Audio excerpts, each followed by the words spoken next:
morning, K-5 friends. Happy Valentine's Sunday. And I hope you guys can share your love with your parents and with your siblings during this Valentine's Sunday. Today we're going to continue to read Ezra chapter 3. So let us open our Bible to Ezra chapter 3 verse 7. We're only going to read one verse today, so let's pay attention, and maybe we're going to read twice just to understand what is happening.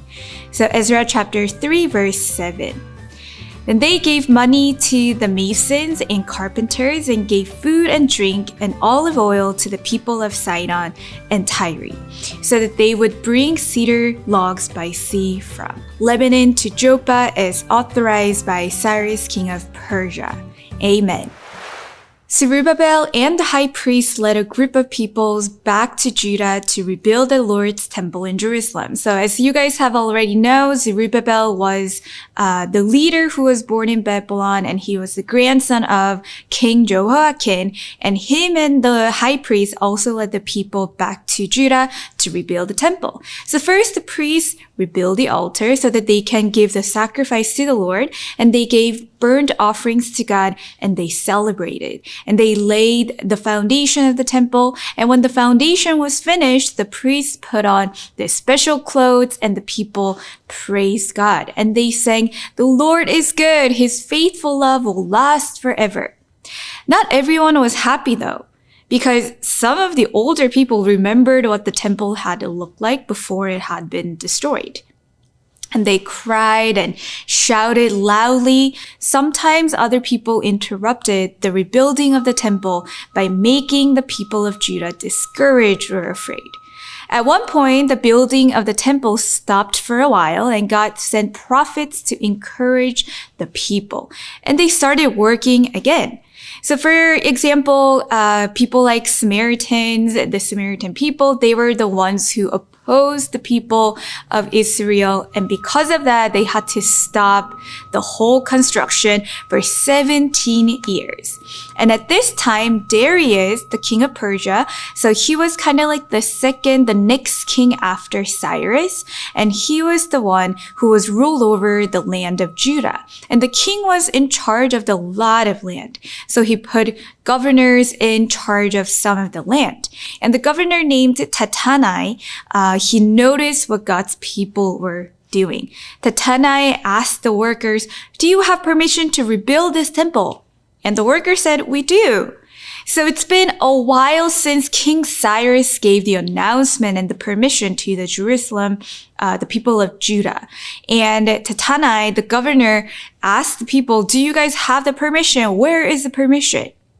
And because of that, the people had to say, "No, the King Cyrus gave us the permission." However, Tattenai sent a report to the king about what God's people were doing.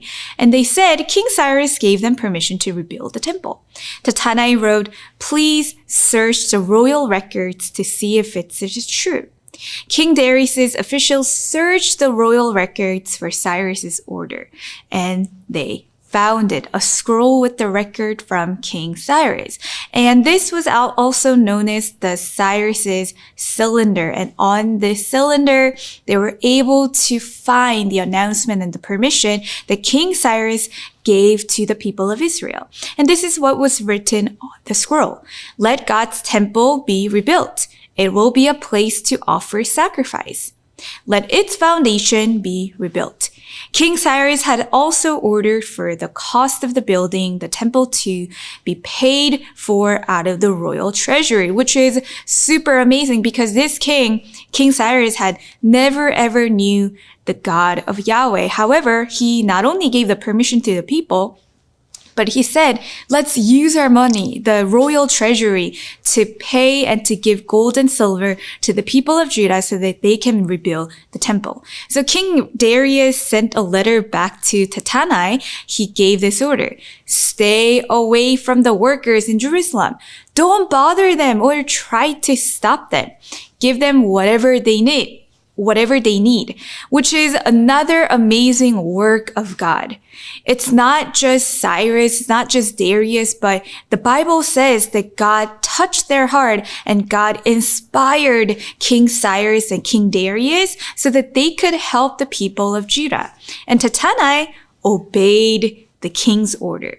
The Jewish leaders kept building and they finally finished the temple of God. It took them many years because in between there was a 17 years of pause because of the people of Israel who remembered the old temple and they weren't satisfied with this new temple. And secondly, there was Samaritan people who opposed the Israelite people because they just didn't want them to rebuild the temple of God. The people celebrated and made offerings to God, and they chose priests and the assistants to serve in the temple. Then God's people celebrated the Passover, which they couldn't really do for many years in the land of Babylon and in the land of Persia. God's people were really happy. Now, the temple of God was finally complete. So God's people rebuilt the temple so that they would have a place to worship God. And many years later, God sent his son Jesus to be with his people. And nowadays, we don't really have the temple of God. I mean, we have the church, but some of you guys have certain situations that you guys can't come to church. However, I'm not saying that church is not an important place, but because of Jesus Christ, we have this new temple, the final temple, not just the first temple, not the Solomon temple, not this new temple that they had built, but this new and final temple that God had given to us, and that is the temple inside of our hearts. And this is a place where God dwells directly with his people through his Holy Spirit. And Jesus provided something better than the temple. He gave us himself to be the temple where we can stay. And this temple that we have, where God dwells, God will never ever leave us or abandon us as long as we keep our temple clean and pure. So as we remember today's passage, today's passage is filled with joy and celebration because the people finally built the temple of God. It took them many years. But now, more than that, we know that we have a new temple inside of our hearts because of Jesus Christ. So as we think about today's passage, let us close our eyes, fold our hands, and let's think about today's passage and pray together how thankful we are. So let's pray together. Heavenly Father, Lord, we are so happy to finally witness that people have rebuilt a temple in the Jerusalem. Father, we're so thankful that these people are able to worship you once again and give a sacrifice to you once again and to celebrate the Passover once again with one another. However, even this temple will also be destroyed. And this temple that they have built is not an everlasting temple. But Father, because of you, because of Jesus Christ, we have this new temple and the final temple inside of our hearts where Jesus' Spirit dwells, that the Holy Spirit dwells, that you promise us that you will never ever abandon us, that you will always stay with us. So Father, will you please help us to clean and make this heart pure so that you may dwell here safely and peacefully. Thank you, Jesus. We love you. We pray everything in the name of Jesus Christ. Amen.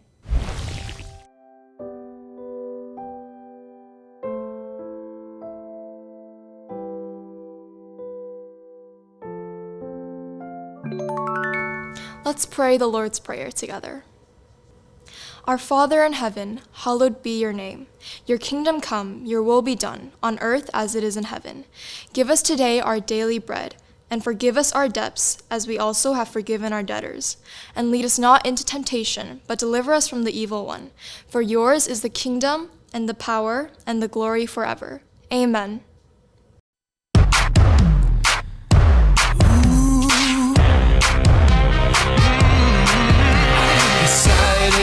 To follow Jesus, I have decided to follow Jesus.